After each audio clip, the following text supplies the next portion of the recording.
guys, today I am doing the coffee book tag. Imagine if I just whooshed in with a cup of coffee and it just went all over me. Oh, that would have been bad. I've got some coffee here in my new Baymax mug. How awesome is this? If you guys couldn't tell, I'm a little bit obsessed with Baymax. What can I say? He's just my Bay. Also, I'm totally lying to you. There's not coffee in this. It's Diet Coke because I have a problem. I'm a Diet Cokeaholic! Anyways, this tag was created by Bangity Bangs and he tagged me quite a while ago to do this tag, so I'm just now getting around to doing it, but I'm gonna do it today. So without further ado, let's get started. I'm also gonna set this down because I'm gonna spill it all over myself throughout this video, and that would not be a good thing. You can sit right there, buddy. Another problem I have while drinking Diet Coke while filming this video is that I'm gonna burp throughout the video, but I'm gonna edit out those burps because I'm a gentleman. Number 1, Black. Name a series that's tough to get into, but has hardcore fans. I'm gonna go with the Throne of Glass series by Sarah J. Maas. Now here's the deal. I love this series. It's so freaking good. It's definitely up there on my list of all-time favorite series. But I totally recognize the fact that Throne of Glass is a hard book to get into. I even struggled getting into it at first. I read the first 4 chapters like 10 times, and finally, the 11th try, I pushed through, and I'm so glad that I did because it gets so much better. I really loved book 1, but book 2 is even better, and book 3 is even more better, and book 4, well, I have iffy feelings about book 4, but that's just because of something that happened within that book. But basically what I'm saying is you gotta keep on keeping on, and eventually you'll find yourself becoming a hardcore fan. You'll be Throne of Glass trash like the rest of us! Number 2, Peppermint Mocha. Name a book that gets more popular during the holiday seasons. I'm gonna have to go with My True Love Gave to Me, which is a short story collection of stories that all take place during the winter season. Therefore, this book gets pretty popular around that time of year. Wow, it's shocking that this book is themed around the holidays and that it's popular during the holiday season. What is this sorcery? We've got short stories from people like Holly Black, Rainbow Rowell, Stephanie Perkins, Jenny Hine. The list goes on. And there's just a bunch of fun, sweet, and holiday goodness short stories. Number 3, Hot Chocolate. That ain't coffee. What's it doing in this tag?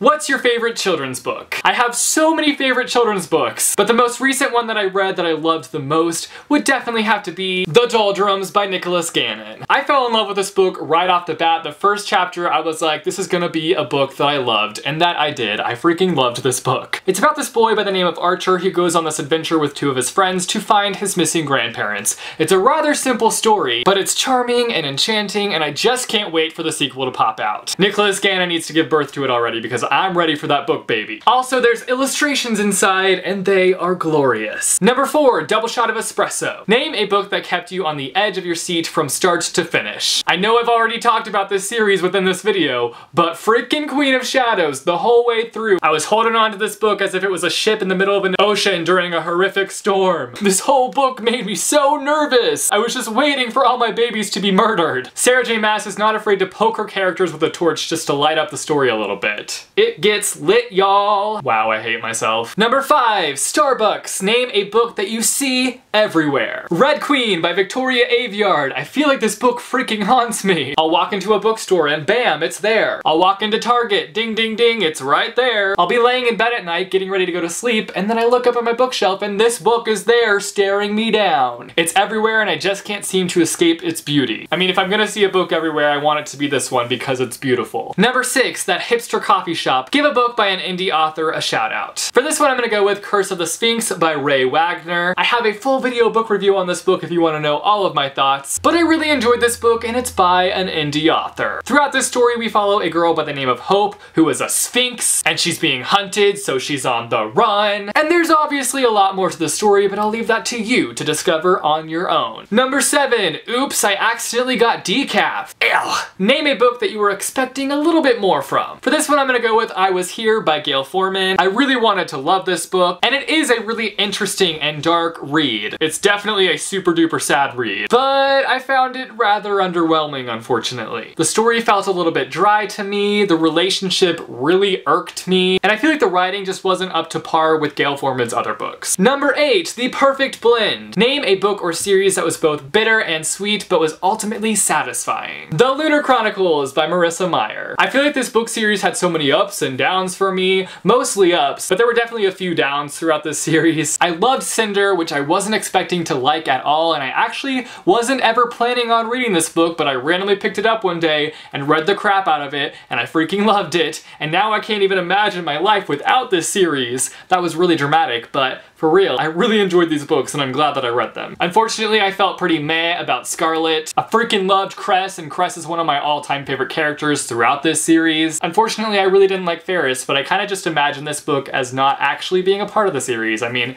this is really just bonus content that you can read, and it gives you a little bit of a background on Levana, who is an awful character. And for the most part, I was pretty satisfied with the turnout of Winter. So overall, this series was the perfect blend. So that was the coffee book tag. I hope that you guys enjoyed this tag. I'm now going to tag somebody. I'm actually going to tag my boo Reagan from Peru's project. I actually don't think that she even really drinks coffee, but I'm going to tag you anyways, Reagan. Also, if I didn't tag you but you want to do this tag, then you've now been tagged. Now I've got 2 questions for you guys to answer down below. The first question is for my coffee lovers, specifically my Starbucks lovers. What is your go-to order at Starbucks? For me, it's a grande caramel macchiato. And my second question is, have you ever spilt coffee or any other beverage all over a book before? Because I just really want to know if any of you guys have done that before, because I totally have, and it's the worst thing ever. Also, if you like this video, be sure to give it a big thumbs up. I post videos every Monday, Wednesday, and Friday, so click subscribe if you want to be notified for when I post new videos.